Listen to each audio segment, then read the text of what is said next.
how to get a better relationship and what is the reason of this conflict which take place every day in our society, in our surrounding. So this point is, संबंधों में अतृप्ति ही सामाजिक विनाश का कारण है. संबंधों में अतृप्ति मतलब जब हम अपने संबंधों से खुश नहीं होते हैं, चाहे संबंध कुछ भी हो, माता पिता, भाई बहन, पति पत्नी, जब भी हम अपने संबंधों में खुश नहीं होते हैं तो वो समाज के विनाश का एक कारण बनता है.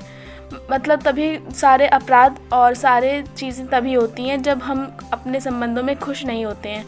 जैसे कि अगर सपोज़ कि मैं अपने भाई से खुश नहीं हूँ, तो अगर मुझे उसके लैंड पे या फिर उसकी किसी भी चीज़ पे लालच आ रही है, मैं उससे खुश नहीं हूँ, तो मैं उससे हार्म करना चाहूँगी.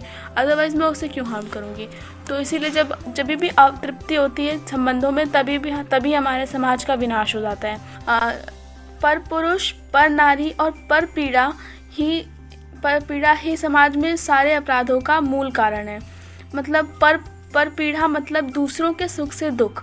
जब हम दूसरों के सुख से दुखी होने लग जाते हैं, जब हम दूसरों की चीज़ों को हड़पना चाहते हैं, तभी हम अपराध करते हैं. जैसे पर नारी मतलब दूसरे की पत्नी, दूसरे की वाइफ, जब हम उस पर गलत नज़र रखेंगे, या फिर पर पुरुष या फिर किसी दूसरे इंसान के फ्रेंड पे, लाइक अगर मैं अपने फ्रेंड के दोस्त से जलती हूँ तो देन कोई भी अपराध तभी होएगा, तभी मैं उसे हार्म करूँगी.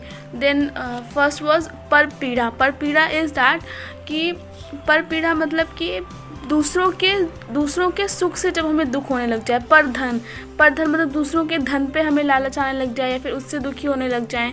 और छोटी चीज़ जैसे विच इज़ पर पीड़ा, इससे आजकल हर कोई मतलब इससे प्रभावित है. पर पीड़ा, दूसरा सुखी है तो हम दुखी हो जाते हैं, तो वो हमारे समाज का एक विनाश का कारण बन जाता है. और वही बड़े जब बहुत ज़्यादा हमारे अंदर किसी चीज़ के लिए आ जाता है कि हाँ अब हमें इसको पाना है, तभी हम समाज में कोई भी अपराध करते हैं. जब हम दूसरे की चीज़ को देख के अगर अपने मन में ही सोचते रहेंगे तो एक दिन वो इतना हावी हो जाएगा हम पे कि हम चाहेंगे कि हम वो चीज़ पा लें, तभी अपराध होता है. मैं जीवन और शरीर से मिलकर बना हूँ. मैं मानव हूँ और दोनों के किए गए कार्यों का जिम्मेदार मैं ही हूँ. अगर शरीर कोई काम करता है तो उसका जिम्मेदार जीवन है. जैसे अगर मैं दो चीज़ों से मिलकर बनी हूँ, जीवन से और शरीर से. अगर शरीर ना हो तो जीवन अधूरा है और अगर जीवन ना हो तो शरीर अधूरा है. इसलिए जब ये दोनों मिल जाते हैं तो फिर मानव का जन्म होता है.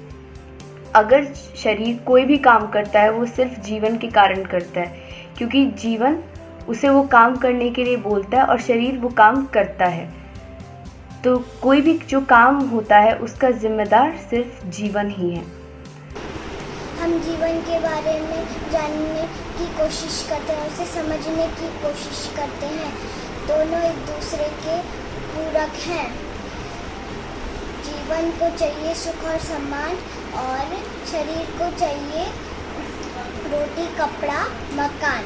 रोटी कपड़ा मकान के साथ हमें सम्मान भी चाहिए और सम्मान के साथ हमें रोटी कपड़ा मकान भी चाहिए.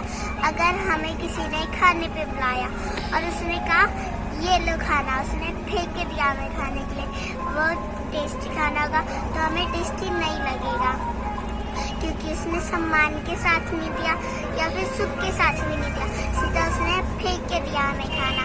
अगर वो हमें आराम से देता तो हमें सुख भी मिलता, सम्मान भी मिलता. पृथ्वी पर कुछ भी चमत्कार नहीं है. चमत्कार सिर्फ अज्ञानता का नाम होता है. जैसे कि पानी में आग लग गई तो फिर जिसको नहीं पता होगा कि आग कैसे लगी है वो बोलेगा चमत्कार है, और जिसको पता है कि आग ऑयल से लगी है या फिर मटेरियल से लगी है तो फिर इसीलिए कहते हैं कि पृथ्वी पर कुछ भी चमत्कार नहीं है. चमत्कार सिर्फ अज्ञानता का नाम होता है.